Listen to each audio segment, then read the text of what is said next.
President Joe Biden campaigned on his strong union ties, but some of the policies his administration has adopted, ones he promised he'd adopt during the election, have outraged those that support. Biden pledged throughout his campaign that he would scrap the Keystone XL pipeline if elected, and his doing so angered trade, labor and pipefitter unions, some of whom have already lost jobs as a result. But while Biden has called for nearly all schools to reopen of his presidency, his administration has sided with teachers' unions across the country, some of which have refused to revert to in-person learning despite recent studies that show it is safe if proper precautions are followed. Biden scrapped the Keystone pipeline, which would have transported crude oil from Canada's oil sands to refineries in the Midwest and Gulf Coast, via executive order on his first day. While environmentalists and most on the left hailed his decision, unions that had endorsed Biden and whose workers were responsible for building and maintaining the pipeline felt. Additionally, though affiliated POCs for environmental organizations and unions involved in the pipeline's construction and operation both donated overwhelmingly to Democratic candidates and liberal groups,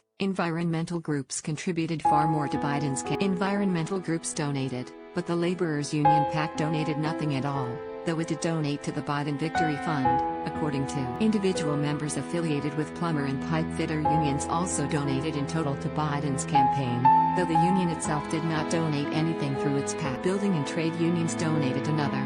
The Biden administration's decision to cancel the Keystone XL pipeline permit on day one of his presidency is both insulting and disappointing to the thousands of hard-working members who will lose good-paying, middle-class families supporting jobs, the general president of the Laborers International Union of North. By blocking this 100% union project, and pandering to environmental extremists, 1,000 union jobs will immediately vanish and 10,000 additional jobs will be foregone.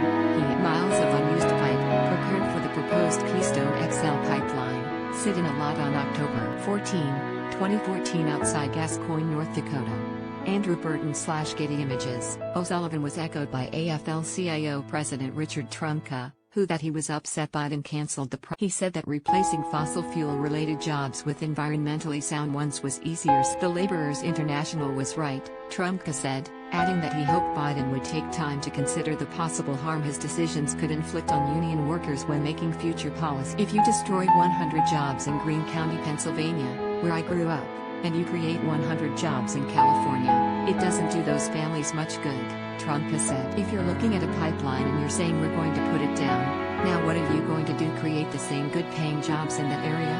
While individuals affiliated with the AFL-CIO donated to Biden's campaign, the organization itself and its PAC did not donate anything, according. But unlike Biden swiftly acting with regards to the Keystone pipeline, his administration has taken a more tepid approach regarding the reopening of schools, even as more and more studies show that it can be safe. A Centers for Disease Control and Prevention release January 27 showed that coronavirus transmission was lower in the Wisconsin school studied than the surrounding community. And accompanying said there was little evidence that in-person learning contributed to community transmission. Following the CDC Director Rochelle Walensky said she believed schools could reopen safely, noting that safe reopening does not suggest that teachers need to be vaccinated in order to reopen safely. Vaccination of teachers is not a prerequisite of safe reopening of schools, she added. But many, however, have insisted that all teachers be fully vaccinated before returning to, and testing and vaccination, as well as masking and distancing, are crucial, as are accommodations for educators at risk. Andrew Crook,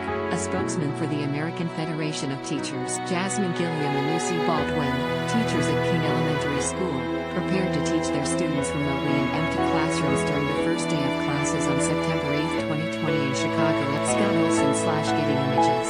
In addition to donating over $232,000 to the president's campaign, according to teachers' unions also donated over $40 million to Democratic candidates and liberal groups, far more than the unions involved with the Keystone. And the Biden administration has appeared to side with teachers' unions.